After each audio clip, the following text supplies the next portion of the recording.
j'avais proposé comme sujet de conférence Barbarie et civilisation, autour donc du thème de l'autre, des autres, de l'altérité, parce qu'il m'a semblé qu'on pouvait entrer dans ce sujet par le biais de ces deux termes anciens, barbarie, civilisation, qui ont eu beaucoup de sens au cours de l'histoire.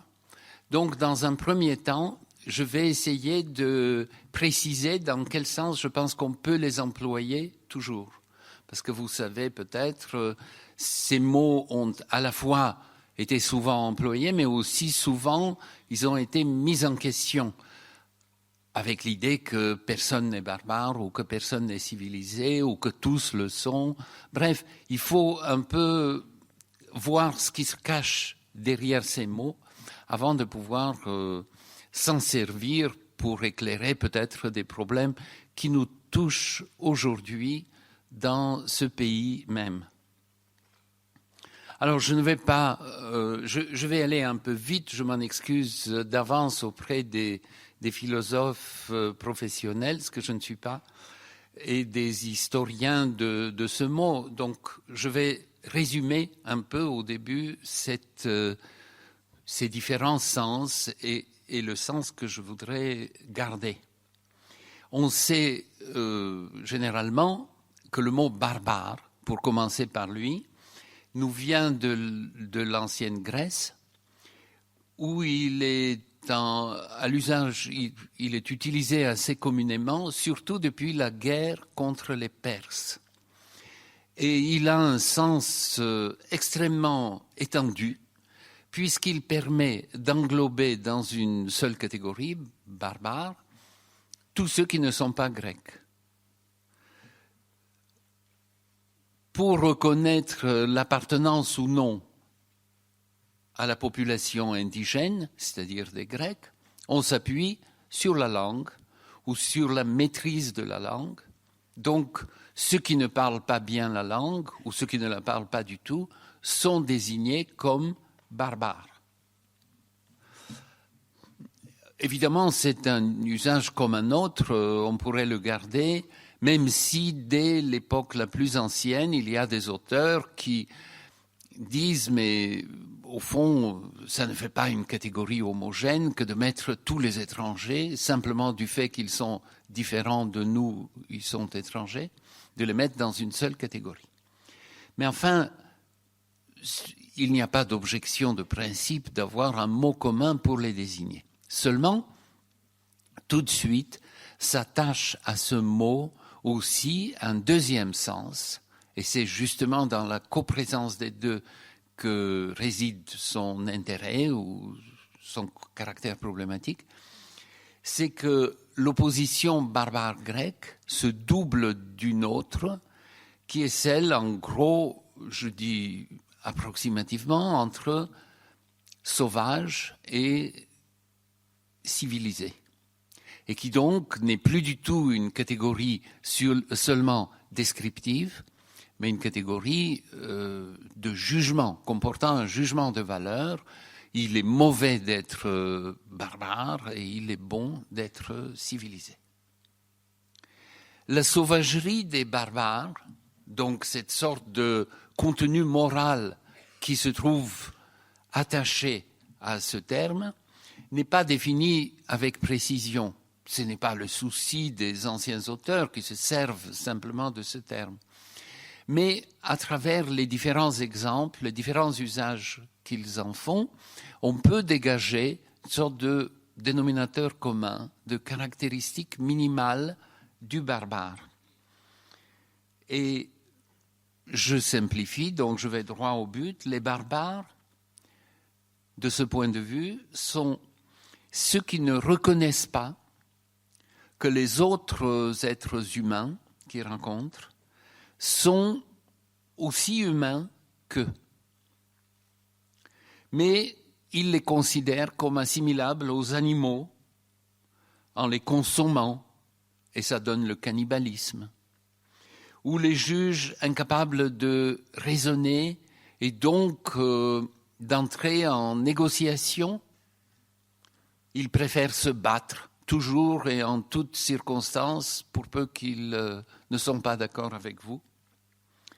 Ils sont indignes de vivre libres, ce sont des esclaves nés, des esclaves de nature, et qui doivent le rester le sujet d'un tyran. Ils se distinguent aussi par le fait qu'ils fréquentent leurs seuls parents de sang. Ignorent donc la vie de la cité qui serait régie par des lois communes à tous, y compris des gens qui n'appartiennent pas à la même famille. Parricide et inceste sont des catégories inexistantes pour les animaux. Les hommes qui les commettent commencent à leur ressembler à leur tour. Donc les barbares, pour le dire d'un mot, d'une phrase, sont ceux qui nient la pleine humanité des autres. Cela ne veut pas dire, en fait, qu'ils ignorent réellement la nature humaine de leurs ennemis ou de ceux qu'ils désignent de ce terme, mais ils se conduisent comme si les autres n'étaient pas humains ou pas pleinement humains. Même si on ne trouve nulle part un texte qui donne précisément cette définition, c'est un peu ce sens qui permet de rendre compte de toute la variété d'usages qui est fait de ce concept à cette époque. Et une telle définition, donc morale maintenant, et non pas purement descriptive, ce sont les étrangers, a cet intérêt qu'elle ne désigne pas une population particulière, mais peut s'appliquer en toutes circonstances. Donc, il y a deux oppositions, l'une purement relative, indigène, étranger, l'autre valorisée, absolue, civilisée, barbare. Et puis, on a fusionné les deux, comme s'il y avait une affinité entre les termes de part et d'autre. Les penseurs grecs, déjà donc à l'époque classique, ont vite fait de relever et même de dénoncer ce genre de confusion. Je voudrais vous citer un exemple parce qu'il est parlant. Donc, c'est un auteur d'un traité de géographie qui date du IIIe siècle avant Jésus-Christ, Ératosthène, qui, nous dit-on, désapprouve le principe d'une division bipartite du genre humain entre Grecs et barbares, et le conseil donné à Alexandre de traiter les Grecs en amis et les barbares en ennemis. Mieux vaut, dit-il, prendre comme critère de division la vertu et la malhonnêteté. Beaucoup de Grecs sont de méchants gens et beaucoup de barbares ont une civilisation raffinée, tels les Indiens ou les Perses ou les Romains ou les Carthaginois. Effectivement, toutes ces populations sont extérieures, dont les institutions politiques sont si remarquables. Donc non seulement Grecs et non-Grecs se ressemblent au fond, mais les vertus morales ne se répartissent pas en fonction de la langue qu'on parle, bien évidemment. L'opposition entre vice et vertu doit bien être maintenue, mais ne pas la confondre avec celle entre nous et les autres. Strabon, qui est l'auteur ancien qui cite ces lignes, à cause de qui on les connaît, confirme « les barbares sont ceux qui ne parlent pas bien le grec, pas plus que nous ne saurions parler leur langue, dit-il. Autrement dit, le terme barbare, c'est purement relatif pour lui. Chacun est le barbare aux yeux des autres. Et pour lui, comme pour beaucoup d'autres, cet usage, en somme, ne nous dit pas grand-chose de ces personnes.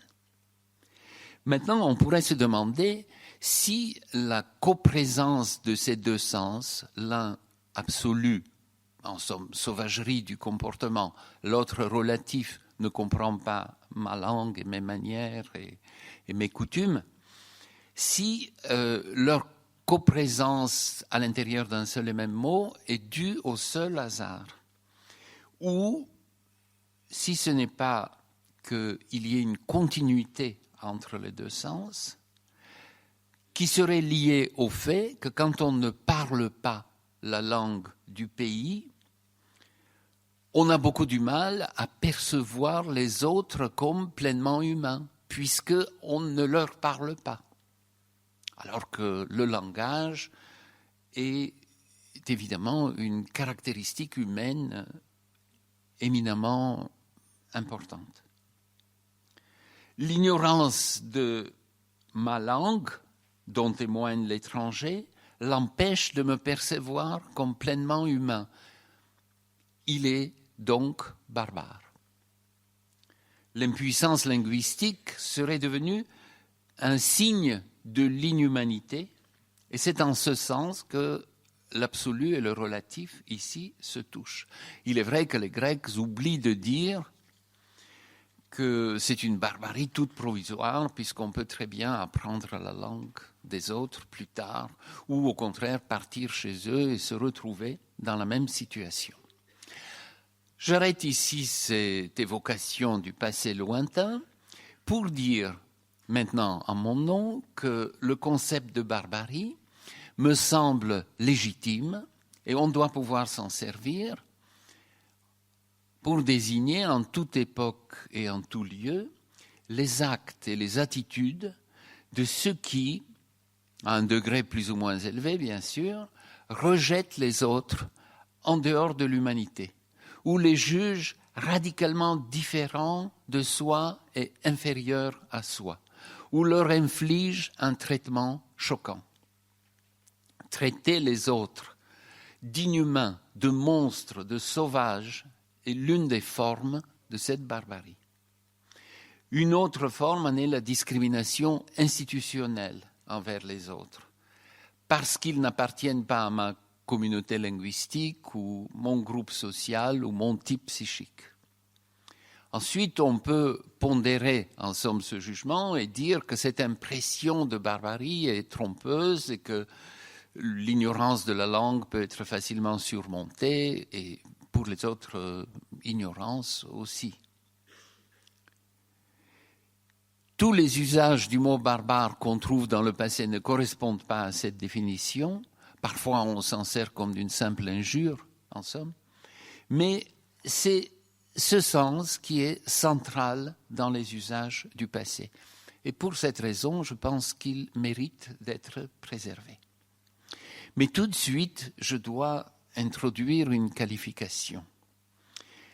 La barbarie n'est nullement inhumaine elle-même.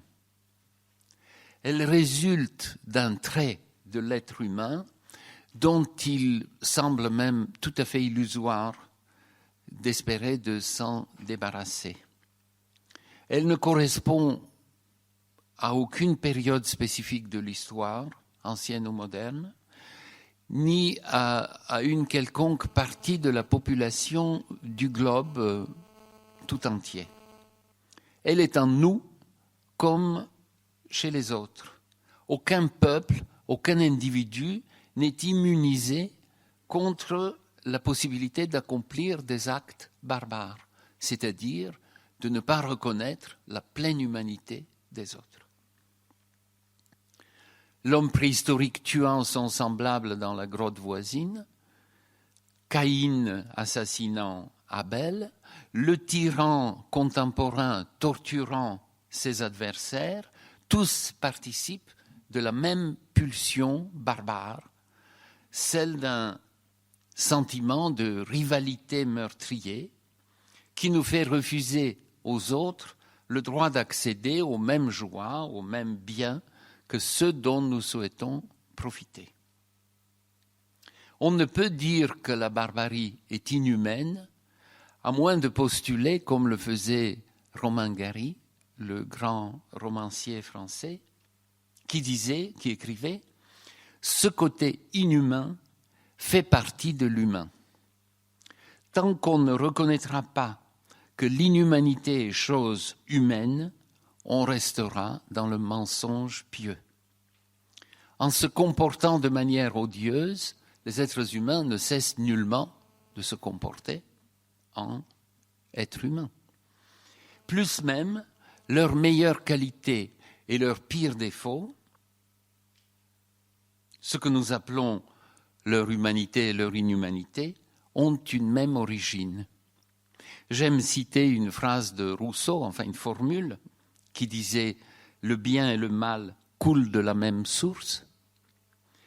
Et cette source n'est rien d'autre que notre besoin irréductible de vivre avec les autres, notre capacité de nous identifier avec eux, notre sentiment d'une commune humanité et aussi de la liberté dont nous jouissons pour choisir nos actes.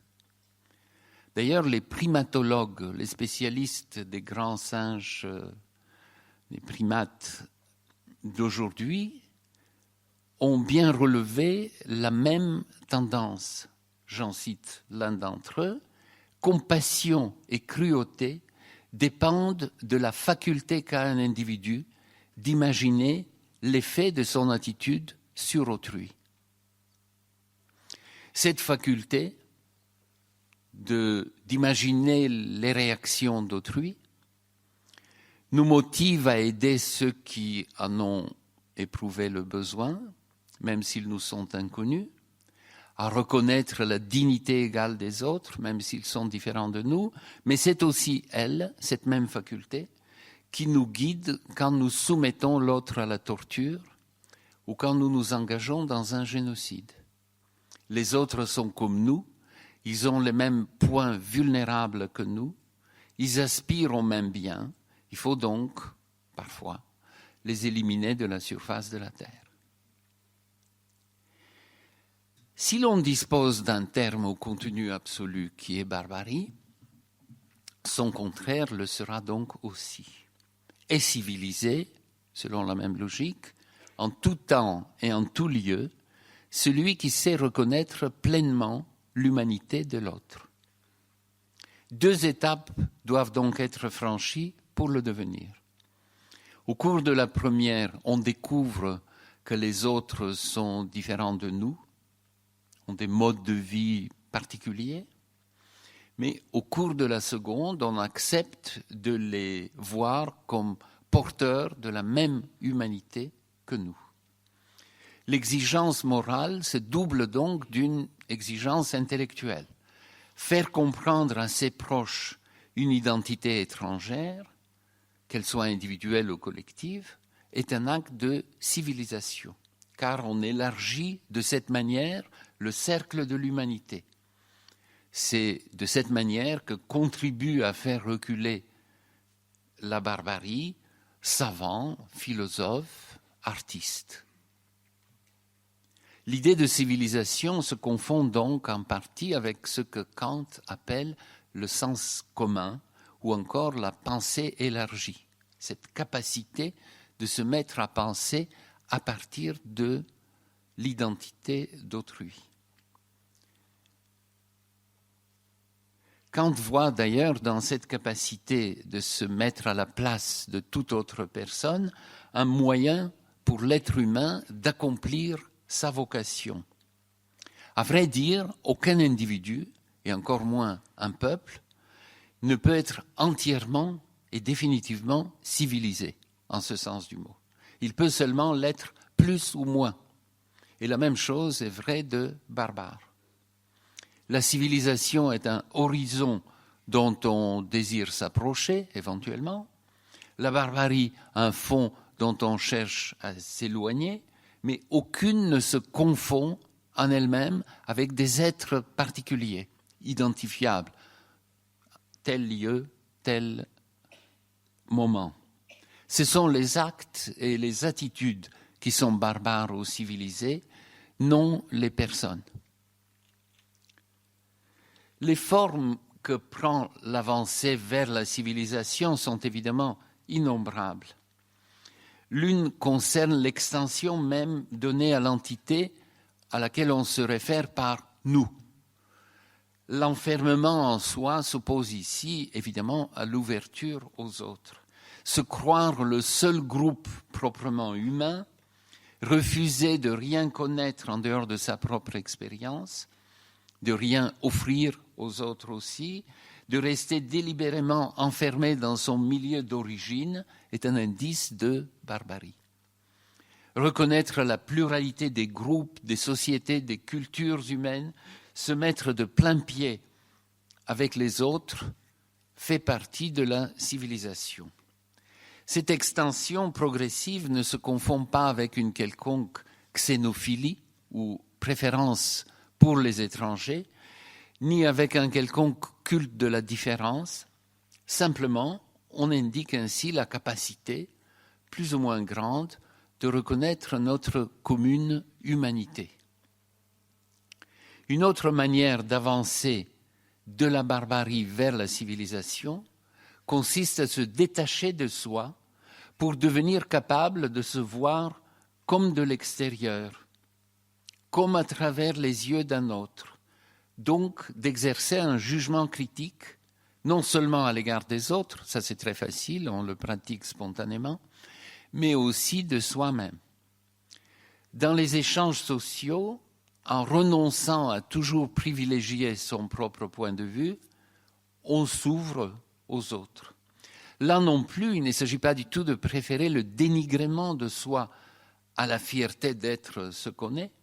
Ce serait oublier que ni barbarie ni civilisation ne qualifient durablement les êtres, mais seulement leurs états et leurs actions, dont certains sont source d'orgueil, d'autres de remords. On gagne en revanche à être capable, quand c'est nécessaire, de tourner un regard scrutateur sur soi, sur sa communauté, sur le peuple dont on fait partie, pour être capable de découvrir que nous sommes capables aussi d'actes de barbarie. La torture, l'humiliation, la souffrance infligée aux autres sont évidemment du côté de la barbarie. Il en va de même du meurtre, et plus encore du meurtre collectif, le génocide, quel que soit le critère qui a permis de délimiter le groupe en question, la race, l'ethnie, la religion, la classe sociale, voire les convictions politiques. Les génocides n'ont pas été inventés au XXe siècle, comme nous le pensons parfois, mais on ne peut ignorer qu'ils ont continué à y être perpétrés. Faire la guerre est plus barbare que de régler les conflits par la négociation, on l'a vu déjà chez les Grecs, mais c'est aussi un acte de barbarie lorsqu'une communauté lapide une jeune fille parce qu'elle est tombée amoureuse d'un jeune homme extérieur à cette communauté. Le choix d'instituer un tribunal à Nuremberg à la fin de la Deuxième Guerre mondiale, c'est-à-dire un jugement conforme à la loi plutôt qu'un règlement de compte, est au contraire signe de civilisation, quelles que soient les imperfections, voire les contradictions qui ont présidé à ce tribunal. Et de même pour l'établissement d'une commission de vérité et réconciliation en Afrique du Sud, qui a permis de résorber les rancunes de l'apartheid jusqu'à un certain point, en n'enfermant pas tous les défenseurs de l'ancien régime dans la catégorie des monstres criminels ou pervers sadiques. J'ai employé l'expression de pulsion barbare pour désigner cette capacité humaine de bafouer l'humanité des autres, mais à vrai dire, je ne crois pas qu'une telle pulsion existe de manière autonome. On sait que dans les écrits de ces dernières années, Freud a voulu présenter la vie de l'individu comme une sorte d'arène sur laquelle s'affrontent deux pulsions, l'une du côté de la civilisation, l'autre de la barbarie. Il écrit par exemple « Désormais, la signification de l'évolution de la civilisation cesse à mon avis d'être obscure. Elle doit nous montrer la lutte entre l'éros et la mort, entre la pulsion de vie et la pulsion de destruction, telle qu'elle se déroule dans l'espèce humaine. L'agressivité, poursuit-il, constitue une disposition pulsionnelle primitive et autonome de l'être humain, et la civilisation y trouve son entrave la plus redoutable.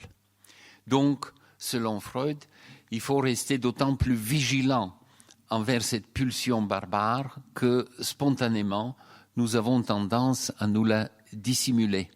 Ou comme il l'écrit, ceux qui préfèrent les contes de fées font la sourde oreille quand on leur parle de la tendance native de l'homme à la méchanceté, à l'agression, à la destruction et donc à la cruauté. Autant de synonymes du mot barbarie.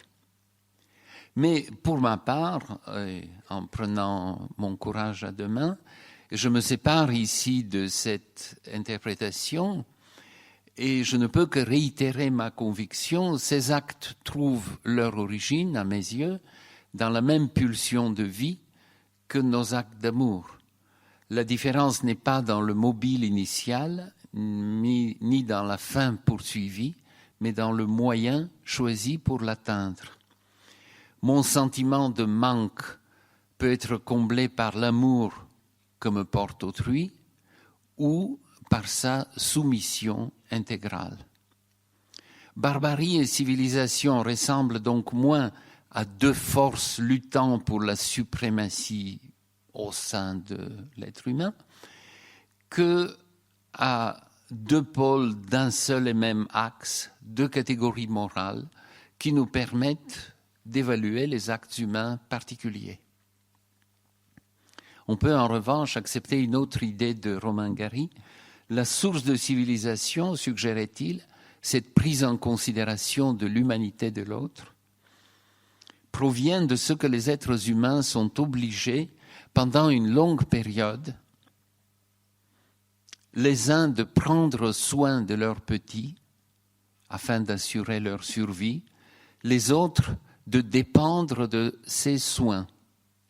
À la différence de ce qui se produit chez les autres espèces animales, ici la période de protection et de soins dure une dizaine d'années, une longue période de la vie, et exige la collaboration non seulement de la mère, mais aussi du père.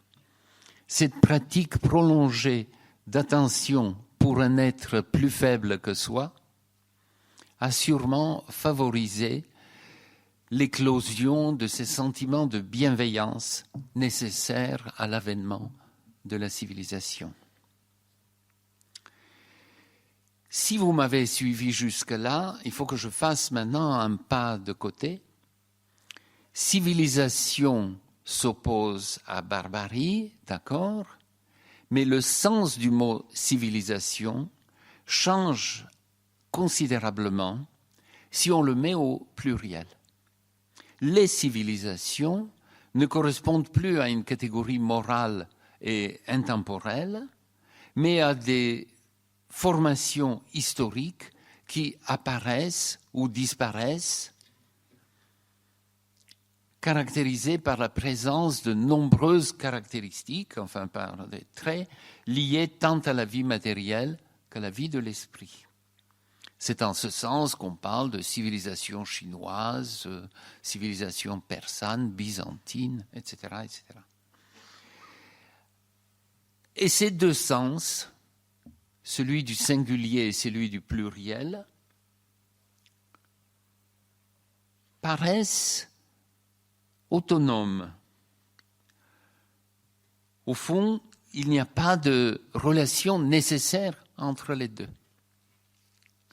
Pour lever toute ambiguïté, je préfère pour ma part employer civilisation toujours au singulier et désigner le sens de son pluriel par l'un de ses synonymes ou quasi-synonymes, qui du reste a la même ambiguïté, c'est le mot culture. Et donc d'employer toujours le mot culture au pluriel, les cultures multiples, historiquement situées, et la civilisation, une forme de comportement qui peut se retrouver à toute époque. Donc la civilisation, dans ce sens du mot, sera toujours une, les cultures multiples. Comme vous ne l'ignorez sûrement pas, depuis 2 siècles, le mot culture a pris un sens plus large que celui qui en faisait un synonyme de civilisation. Ce sont les ethnologues, les spécialistes des cultures lointaines qui en sont responsables. Ils se sont aperçus en effet que les sociétés qu'ils étudiaient, souvent dépourvues d'écriture, de monuments, d'œuvres, c'est-à-dire les choses que nous attachions spontanément à l'idée de culture ou de civilisation, possédaient néanmoins des pratiques et des artefacts qui jouaient le même rôle. Ils les ont appelés donc à leur tour culture. Ce sens ethnologique s'est imposé suffisamment aujourd'hui pour que je l'adopte à mon tour. C'est un sens large, donc descriptif et non plus évaluatif, et tout groupe humain, quel qu'il soit, a une culture. C'est du fait même qu'il existe un groupe qu'il a une culture. C'est le nom, en somme, donné à l'ensemble des caractéristiques de sa vie sociale, aux façons de vivre et de penser collectives, aux formes et styles d'organisation du temps, de l'espace, ce qui inclut langue, religion, structure familiale, manière de bâtir les maisons, outils, manière de manger, de se vêtir. Tout cela forme la culture de ce groupe. De plus, les membres de ce groupe, il faut garder présent à l'esprit, si on part de cette idée que les membres de ce groupe peuvent être une dizaine de personnes qui habitent un même quartier et qui ont un code vestimentaire commun ou des manières d'échanger qui leur sont propres, mais cela peut être aussi la Chine avec 1 milliard et je ne sais combien de centaines de millions d'habitants. Donc, quelle que soit la taille du groupe, ces individus intériorisent ces caractéristiques sous la forme de représentation mentale. La culture existe donc toujours à 2 niveaux étroitement associés, les pratiques sociales d'une part et l'image que ces pratiques sociales laissent dans l'esprit de chacun, donc les représentations. En somme, ce n'est pas le contenu qui détermine le caractère culturel, mais leur diffusion. La culture est forcément collective. Elle présuppose donc la communication dont elle est l'une des formes et l'un des résultats. En tant que représentation, la culture nous livre une interprétation du monde, une sorte de modèle miniature, une carte, si vous voulez, de la réalité, qui nous permet de nous y orienter.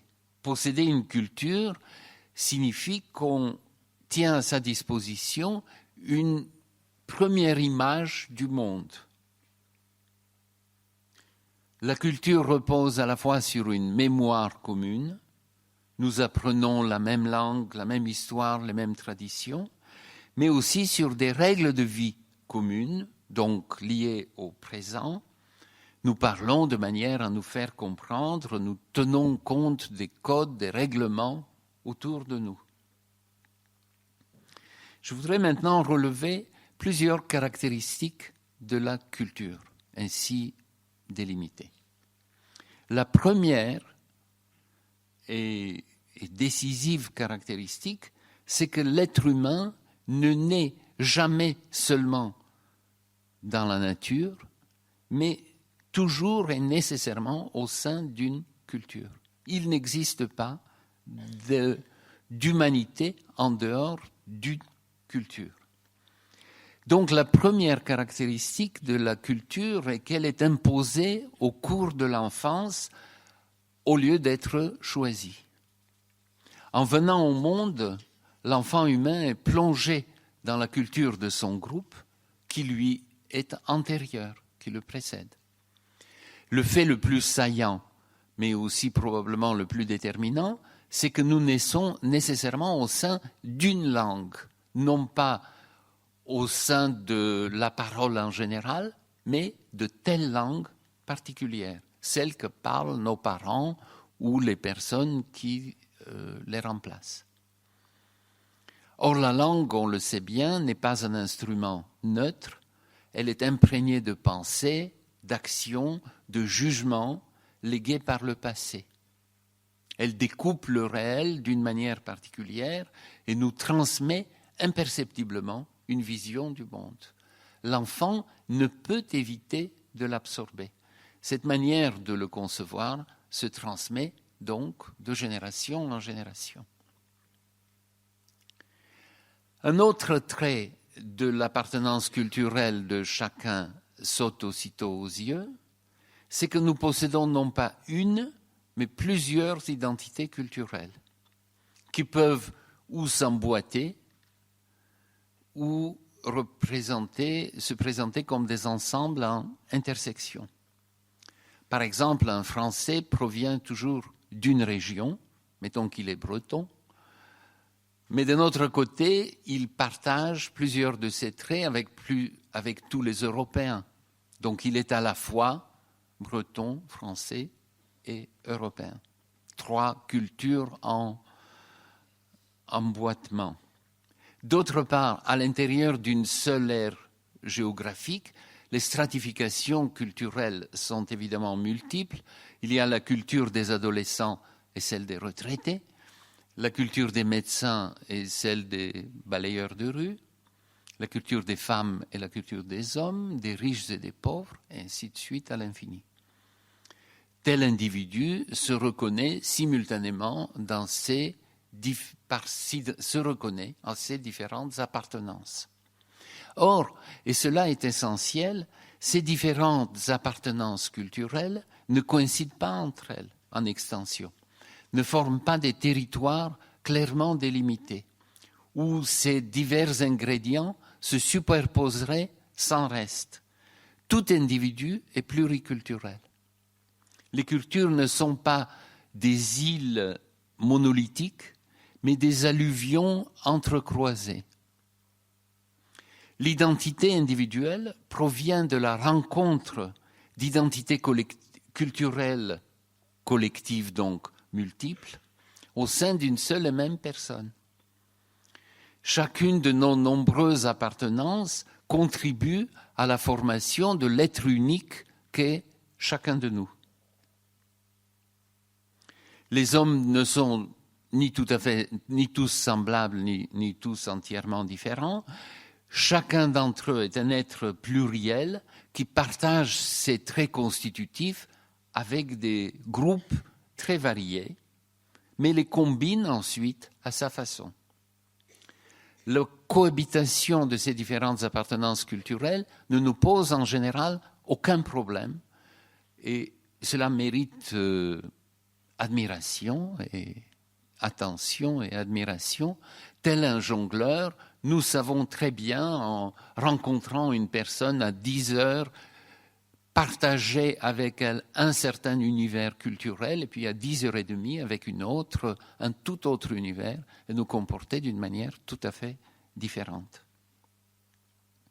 Enfin, un troisième trait essentiel, décisif de la culture, c'est que la culture d'un groupe humain a une origine nécessairement dans d'autres cultures antérieures. Une nouvelle culture née de la rencontre de plusieurs cultures de plus petite dimension ou au contraire de la décomposition d'un ensemble plus vaste ou encore de l'interaction avec une culture voisine. Nous n'accédons jamais à une vie humaine antérieure à l'avènement de la culture, et pour cause, les animaux supérieurs possèdent déjà des traits culturels. Il n'existe pas de culture pure et de cultures mélangées. Toutes les cultures, absolument toutes, sont mixtes ou hybrides ou métissées. les contacts entre groupes humains remontent aux origines de l'espèce et ils laissent toujours des traces sur la manière dont les membres de chaque groupe communiquent entre eux. Aussi loin qu'on puisse remonter dans l'histoire d'un pays comme la France, on trouve toujours une rencontre entre plusieurs populations, donc plusieurs cultures, gaulois, francs, romains, etc. Si l'on garde présent à l'esprit ces traits de la culture, et notamment sa pluralité et sa variabilité, sa mutation inévitable dans le temps, on voit combien sont déroutantes les métaphores qu'on utilise habituellement pour en parler. On dit par exemple d'un être humain qu'il est déraciné et on le plaint.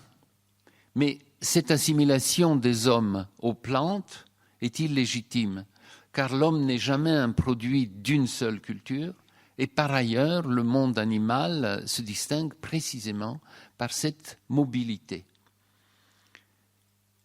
Les cultures n'ont pas d'essence ni d'âme, malgré les belles pages écrites là-dessus. Ou encore, on parle de la survie d'une culture, humanisant cette fois-ci les représentations, entendant par là sa conservation à l'identique. Or, la culture qui ne change pas est précisément une culture morte. L'expression « langue morte », qui sonne un peu, comme si elle avait un jugement défavorable, elle n'en a pas, mais elle est néanmoins judicieuse. Le latin est mort le jour où il ne peut plus changer. La langue latine est figée définitivement dans le dernier état qui était celui tant qu'on l'a parlé. Rien n'est plus normal, plus commun que la disparition d'un état précédent de la culture, son remplacement par un état nouveau. La plus juste image d'une culture, j'avais souvent pensé, se trouve dans un mythe grec, celui du bateau Argo, dont on nous dit que les Argonautes l'ont pris pour chercher la toison d'or, mais leur voyage a duré si longtemps jusqu'aux côtes nord de la mer Noire. Il a duré si longtemps qu'il a fallu changer toutes les pièces de ce bateau au fur et à mesure qu'elle s'usait ou qu'elle tombait en panne, qu'elle ne pouvait plus servir. Toutes les cordes, toutes les planches avaient été changées. Donc, lorsque des années plus tard, le bateau est revenu dans le port grec d'où il était parti, ce bateau n'était pas du tout celui qui était parti, et pourtant, c'était bien ce même bateau. C'était le bateau des Argonautes, et donc cette identité fonctionnelle l'emporte sur la transformation substantielle complète qui s'était opérée. Mais cette évidence, si on y pense, est difficile à admettre pour les membres du groupe lui-même. Et ici, la différence entre identité individuelle et identité collective est éclairante. Même si certains d'entre nous rêvent de découvrir un jour un moi profond et essentiel tapi à l'intérieur de chacun de nous, nous sommes conscients des changements qui interviennent, qu'on le veuille ou non. Ils sont perçus comme normaux. Chacun se souvient des événements marquants de son existence, des déménagements, des changements de pays, des changements de travail, des changements de partenaires, naissance d'enfants, etc., etc. Et la personne, on l'admet volontiers, n'est rien d'autre que le résultat des innombrables interactions qui jalonnent une vie. Mais il en va tout autrement de l'identité collective, car celle-ci est toute faite au moment où la découvre l'individu. Et elle devient le fondement invisible sur lequel est bâtie son identité. Même si, vu du dehors, toute culture est mixte et changeante, comme je le disais à l'instant. Pour les membres de la communauté qu'elle caractérise, elle est au contraire une entité stable et solide et distincte, puisque c'est le fondement de leur identité collective. Et pour cette raison, tout changement qui affecte la culture est vécu comme une atteinte à mon intégrité. Il n'est que de comparer la facilité avec laquelle j'accepte, si j'en suis capable évidemment, de parler une nouvelle langue au cours de la visite d'un pays étranger, événement individuel, et le désagrément que j'éprouve lorsque dans la rue où j'ai toujours vécu, je n'entends plus que des mots et des accents incompréhensibles qui relèvent d'un événement collectif. Ce qu'on a trouvé dans la culture d'origine ne choque pas, puisque celle-ci a servi à la formation même de la personne individuelle. En revanche, ce qui change par la force de circonstances, sur lesquelles l'individu n'a aucune prise, est perçu comme une dégradation, car cela fragilise notre sentiment d'exister. Et l'époque contemporaine, au cours de laquelle les identités collectives sont appelées, sommées même, de se transformer de plus en plus vite, et donc aussi celle où les groupes adoptent une attitude de plus en plus défensive en revendiquant farouchement leur identité d'origine. Je voudrais maintenant distinguer cette appartenance et cette identité culturelle de deux autres appartenances collectives. D'abord, de l'appartenance civique. J'appelle ainsi notre nationalité, le fait d'appartenir à tel État plutôt que tel autre.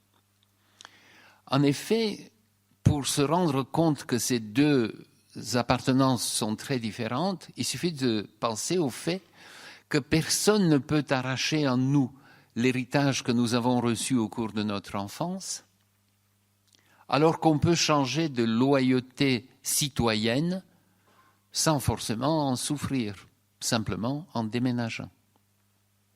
L'État n'est donc de toute évidence pas une culture comme les autres, c'est une entité administrative et politique aux frontières bien établies, à la différence des cultures, qui contient évidemment des individus porteurs de nombreuses cultures, puisqu'on y trouve hommes et femmes, jeunes et vieux, toutes les professions, tous les milieux, etc.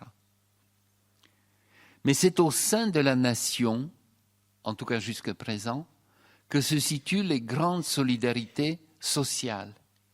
Ce sont les cotisations de tous les citoyens qui rendent l'aide médicale accessible qui n'en ont pas les moyens.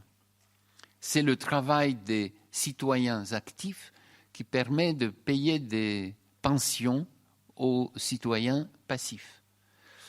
Ce sont ces mêmes contributions qui permettent à financer un fonds destiné aux chômeurs.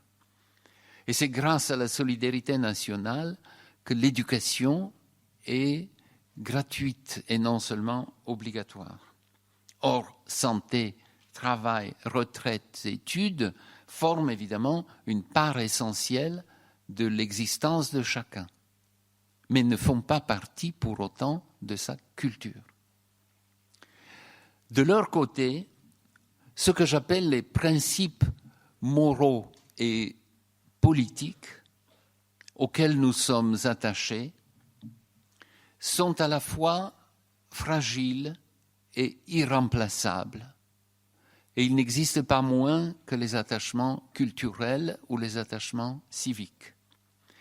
C'est au nom de ces principes, partageables par tous les peuples potentiellement, mais adoptés seulement par quelques-uns, et indépendants de notre culture particulière comme de notre État, que pour prendre des exemples dans l'actualité, nous sommes aujourd'hui prêts à militer, s'il le faut, pour défendre la liberté des femmes d'organiser leur vie personnelle, par contraste avec un passé récent, où la laïcité, comprise comme une séparation du théologique et du politique, qui impose le maintien de la foi dans une sphère personnelle, mais aussi comme la non-immixtion de l'État dans les choix religieux de chacun, ou encore la prohibition de la violence physique, qu'elle soit domestique ou pratiquée au nom de la raison d'État, ainsi la torture, dont on a eu des exemples récents. Ces principes généraux, ces valeurs à vocation universelle, se trouvent en général intégrés à la Constitution, au préambule de la Constitution ou encore aux lois et institutions du pays. Mais ils n'appartiennent à aucun pays en propre. La dissociation entre cet ensemble de valeurs et le cadre national est d'autant plus sensible aujourd'hui en Europe que la majorité de la population de l'Union européenne s'en réclame, manifeste son attachement à ces mêmes principes, alors que ce sont les États membres qui préservent leur souveraineté, leurs frontières et réglementent la réalisation de ces principes. On peut aller plus loin. Bon nombre de ces idéaux figurent dans la Déclaration universelle des droits de l'homme et inspirent la législation de pays d'autres traditions culturelles ou nationales. Réciproquement, bien sûr, l'héritage européen ne se résume pas à cette tradition, mais en contient beaucoup d'autres. Si l'on ne veut pas s'interdire de comprendre le monde dans lequel nous vivons, il est indispensable de garder présent à l'esprit ces différentes catégories de relations sociales qui sont inévitablement présentes pour chacun d'entre nous, quels que soient les noms qu'on leur attache. Je les ai appelés culture ou valeurs morales et politiques ou appartenance civique, mais on peut les appeler comme on veut, mais on ne peut pas, sauf à ses dépens, les confondre. C'est, je pense, l'une des raisons pour laquelle a jeté un certain trouble la proposition formulée en 2007 de créer un ministère de l'identité nationale. L'idée, vous vous en souvenez, était lancée au cours de la campagne présidentielle des mois précédents par l'un des candidats. Mais il n'était pas toujours facile de savoir à quoi il se référait, ni pourquoi il fallait inclure cette identité dans un ministère. Le candidat disait « La France, c'est tous les hommes qui l'aiment, qui sont prêts à défendre ses idées, ses valeurs. Être français, c'est parler et écrire le français. » Mais évidemment, ces mots ne peuvent pas être pris à la lettre. On sait hélas que près d'un quart de la population française a du mal à écrire la langue française. Elle ne cesse pas d'être française pour autant. Et qu'en revanche, beaucoup d'étrangers dans toutes sortes de pays écrivent et parlent le français sans difficulté, ne deviennent pas français pour autant. Quant aux valeurs, le candidat citait la laïcité ou l'égalité homme-femme. Elles appartiennent de toute évidence non à l'identité française, mais au pacte républicain auquel sont soumis tous les citoyens, mais aussi tous les résidents du pays. Ce n'est pas parce qu'elle est contraire à l'identité française que la soumission des femmes, pour reprendre cet exemple, est condamnable, c'est parce qu'elle transgresse les lois ou les principes constitutionnels en vigueur ou nos valeurs morales. Si je m'emploie à distinguer ces différents ingrédients de l'identité nationale, ce n'est pas pour participer au débat en cours, ni par un plaisir pédant, mais plutôt parce que si on veut les modifier, l'on doit recourir à des différentes formes d'intervention. Il n'existe pas, il faut l'admettre clairement, une culture française unique et homogène, mais un ensemble de traditions diverses, voire contradictoires, en état de transformation permanente, dont la hiérarchie varie et continuera de le faire tant que ce pays vivra. Le ministère de l'Éducation nationale, à travers les programmes de ce qu'on étudie au cours de la scolarité obligatoire, est déjà chargé de produire une image, elle-même changeante d'ailleurs, parce que les programmes sont révisés tous les 10 ans à peu près, de ce que tout enfant doit connaître de la culture de son pays. Pour autant, cette image, évidemment schématique, n'épuise évidemment pas tout ce qu'on peut mettre sous l'étiquette culture française. Il reste pas mal de choses quand même, et heureusement, en dehors. En deuxième lieu, il n'y a pas de valeurs françaises, mais des valeurs morales et politiques potentiellement universelles, et en tout cas adoptées officiellement par tous les pays de l'Union européenne. Il existe en revanche, ô combien, une identité civique française qui dépend des lois en vigueur. On a la citoyenneté française ou non.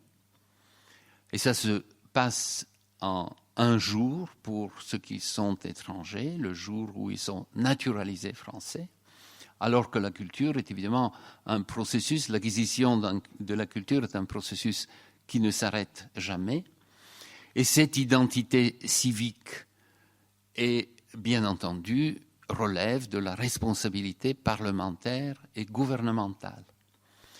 On peut et même on doit exiger d'un nouveau venu au pays de respecter ses lois ou le contrat social qui lie tous les citoyens, mais on ne peut pas exiger d'aimer le pays.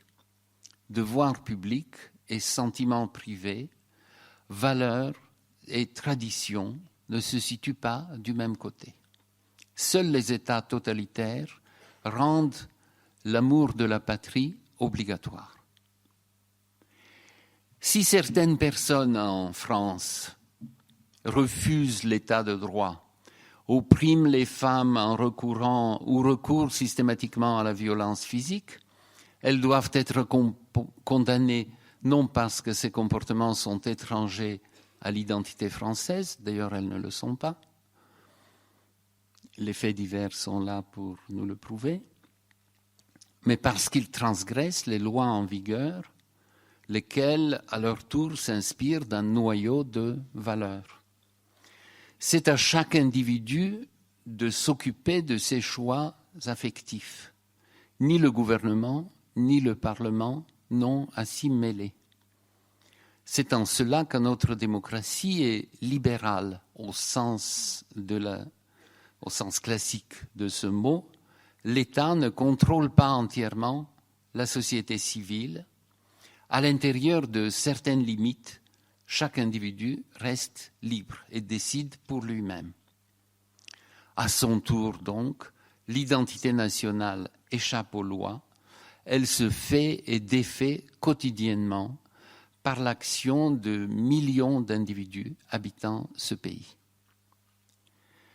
Aux inconvénients propres à l'expression identité nationale s'ajoute, dans le cas présent, celui de voir cette formule jointe à 3 autres termes ayant tous rapport aux étrangers. Immigration, intégration quand ils sont chez nous et co-développement quand ils restent chez eux. Il est difficile de ne pas sentir ici que les étrangers sont perçus comme une menace pour l'identité française. Or, autant il est normal que tout État établisse une politique de contrôle des frontières, d'attribution de visas ou de projets internationaux, autant il est infondé de présenter les étrangers comme un problème en soi et comme une menace pour l'identité nationale. On peut rappeler de plus que les nouveaux venus sont en règle générale plus entreprenants que les autochtones et donc particulièrement précieux pour le pays en question. Enfin, pour ce qui concerne les transformations de l'identité nationale, il faut constater qu'elles proviennent moins de l'impact des étrangers que de la concurrence entre groupes ou du changement de rapport entre groupes appartenant à la même société. Les inférieurs de la veille s'emparent des premières places en évinçant les anciens privilégiés. Ou pour ne pas employer un vocabulaire hiérarchique, pensez au changement radical apporté à l'identité française par le fait que les femmes ont acquis un jour le droit de vote et un autre jour, 20 ans plus tard, le droit, même si elles sont mariées, d'avoir un compte en banque indépendant. Autant de mutations qui n'impliquent aucun contact avec l'étranger ou le droit à l'avortement, au contrôle de naissance, etc. Des étapes décisives dans l'évolution de l'identité nationale qui ne sont en rien liées aux échanges avec d'autres peuples.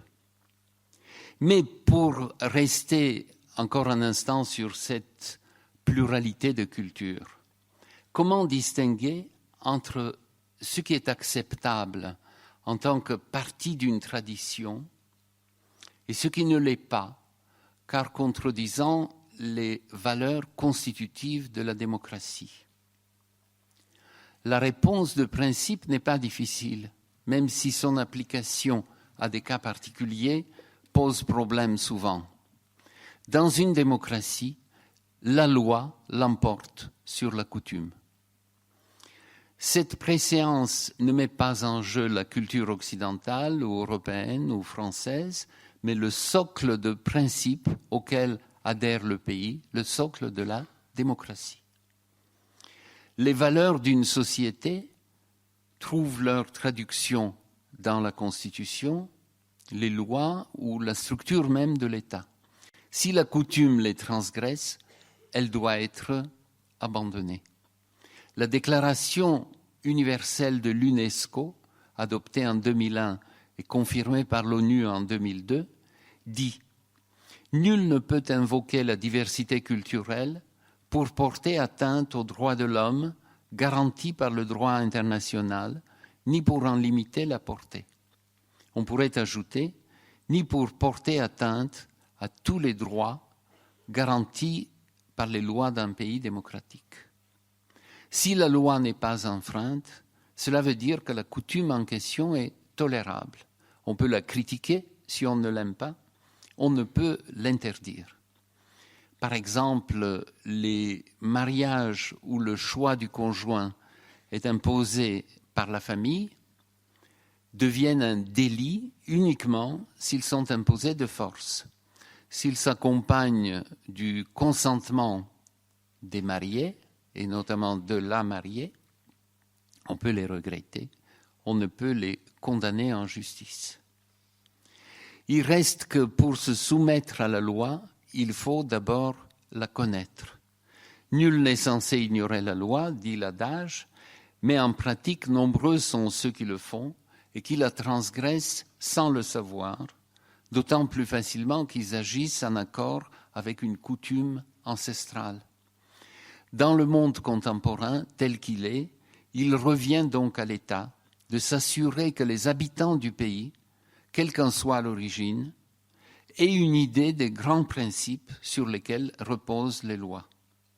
L'éducation de base doit être gratuite et obligatoire pour eux comme elle l'est pour les enfants autochtones. Ce qui, à son tour, exige une connaissance de base de la langue du pays. Réfléchir à la manière de répondre à ces exigences, aux contreparties qu'il est possible de demander, pourrait être la tâche d'un service de l'immigration et de l'intégration qui se serait libéré de cette tâche irréalisable, contrôler l'identité nationale. Et je vais m'arrêter ici.